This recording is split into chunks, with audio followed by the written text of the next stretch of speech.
আসসালামু আলাইকুম ওয়া রাহমাতুল্লাহ। বিসমিল্লাহ, আলহামদুলিল্লাহ, ওয়াসসালাতু ওয়াসসালামু আলা রাসূলিল্লাহ ওয়া বা'দ। দিনী ভাই এবং বোনেরা, আপনাদের সকলকে আমাদের পিওর দাওয়া অফিসিয়াল ইউটিউব চ্যানেলের পক্ষ থেকে আন্তরিক অভিনন্দন, মোবারকবাদ জানাচ্ছি।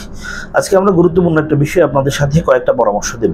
আজকে আমরা প্রথমে জানবো যে পাঁচটি ভুল, একজন মহিলা যে পাঁচটি ভুল করার কারণে তার স্বামী তাকে ভালোবাসে না, অর্থাৎ স্বামী তার থেকে বিমুখ হয়ে গিয়েছে, তাকে ইগনোর করে, উপেক্ষা করে, তাকে অ্যাভয়েড করে, এড়িয়ে চলাফেরা করে। গুরুত্বপূর্ণ পাঁচটি ভুলের কারণে অসংখ্য বোনদের দাম্পত্য জীবন কলহ বিবাদে একেবারে ভরে গিয়েছে। এই পাঁচটি গুরুত্বপূর্ণ ভুল থেকে বেরিয়ে আসতে পারলে আশা করা যায় আপনাদের দাম্পত্য জীবন সুখময়, শান্তিময়, স্বাচ্ছন্দ্যময় হবে। এর মাঝে একটা ভুল হচ্ছে স্বামীকে বুঝতে না পারা। স্বামীকে বুঝতে না পারা গুরুত্বপূর্ণ একটা ভুল, যে ভুলের কারণে অনেক বোনেরা কিন্তু সাংসারিকভাবে নিজেকে সুখী ভাবতে পারেন না। 2 নম্বর হচ্ছে স্বামীর ইচ্ছা অনিচ্ছাগুলোকে না দেখা, না বোঝা, প্রাধান্য না দেওয়া।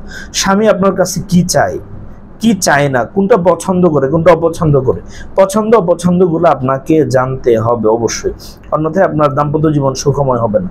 3 নম্বর যে ভুলটা করা হয় ফিজিক্যালি ইন্টিমেট বা ইন্টারকোর্সের ক্ষেত্রে স্বামীর ইচ্ছাকে প্রাধান্য না দেওয়া এবং স্বামীকে সন্তুষ্ট করার যে সত্যিকার অর্থে একটা মানসিকতা, এটা অন্তরে লালন না করা। 4 নম্বর যে ভুলটা করা হয়, 4 নম্বর ভুলটা হচ্ছে মানে স্বামী বাড়িতে আসলেও অথবা স্বামীর বর্তমানে নোংরা এবং পরিধেয় কাপড়গুলা, পুরাতন কাপড় পরিধান করা, যাতে করে আকর্ষণ বিকর্ষণের রূপ নেয়। এজন্য স্বামীকে সন্তুষ্ট করার জন্য যদি আপনি কোনো পোশাক পরিধান করেন, ভালো কোনো কাপড় ব্যবহার করেন, সেটাও আপনার জন্য ইবাদতের রূপ নেবে, ইবাদত হবে।